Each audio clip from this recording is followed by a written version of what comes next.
Now, many people who are runners will come to me with a lot of hip problems and low back problems, and often we find that, well, there is some distortion, there's some twisting in the pelvis, and before I even get into what's going on with the pelvis, I'll begin to look what's going on below the pelvis. What sort of things, how are your legs able to support your pelvis?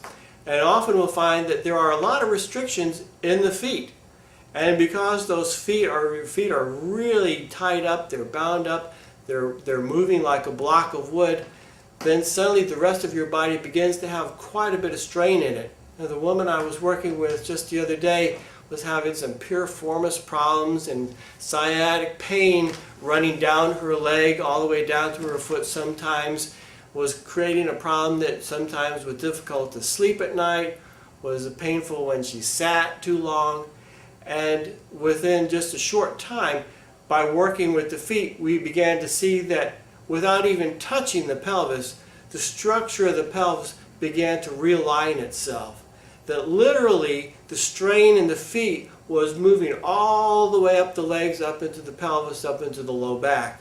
And that when we took that strain out of the legs and the lower feet and began to create movement between all the different joints in the feet, that suddenly the pelvis actually began to have the support that it needed, and it began to feel relaxed.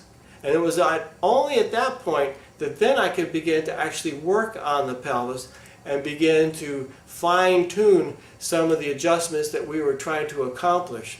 So oftentimes one of the beauties of Rolfing is that because we're looking at the relationships between different parts of the body, we're beginning to think of things in terms of how does the body feel, how does the body reacting, and not just listening to what hurts or what feels stuck the most. So when you begin to play with the different relationships and layer by layer begin to improve these relationships, then suddenly the ability to transform the structure that was really stuck into somebody who can move with no effort at all becomes reality. As I said before, the collagen tissue is a very special tissue. It's a very special kind of a complicated protein tissue. And it is special in the sense that by the application of energy, you can change its length and its resilience. Now, as the Rolfer applies energy at this point perhaps and this point, at any rate in the neighborhood of the place where the tissue is built up into something of a hard little knot, as he applies energy there, the glue seems to dissolve.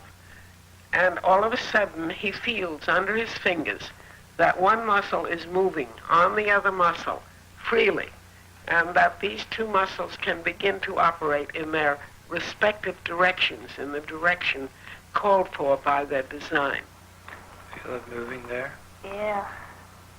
Feels like a little piece of real thin wax paper sliding. Mm-hmm. That's the fascia. So if you'd like to improve your time while you're running and also run with more fluidity in your body and be more pain-free, I'm confident that Rolfing can help you. Go to my website or give me a call. How does that sound?